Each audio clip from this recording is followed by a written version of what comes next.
अपना परम कर्तव्य मानो, क्योंकि जो समाज के लिए कल्याणकारी होगा वही तुम्हारे लिए भी कल्याणकारी होगा। जो कर्म लोक संग्रह के लिए होगा पार्थ, उसी के द्वारा तुम्हें सिद्धि प्राप्त होगी। व्यक्तिगत लाभ से तो पाप की गली निकलती है, क्योंकि वो तो स्वार्थ सिद्धि के लिए व्यक्ति को भटका देता है। और हे पार्थ, ये भी न भूलो कि तुम एक महान पुरुष हो और लोग तुम्हें दृष्टांत मानकर तुम्हारे पीछे पीछे काम और स्वार्थ के मार्ग पर चल पड़ेंगे, क्योंकि एक श्रेष्ठ व्यक्ति का आचरण तो दूसरों के लिए दृष्टांत बन ही जाता है। मुझे को लो।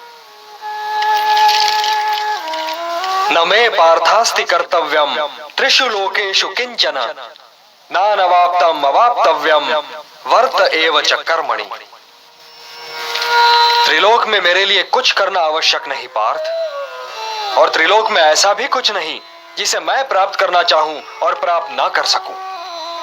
फिर भी मैं तुम्हारे सामने हूं, कर्म कर रहा हूं पार्थ, कर्म कर रहा हूं।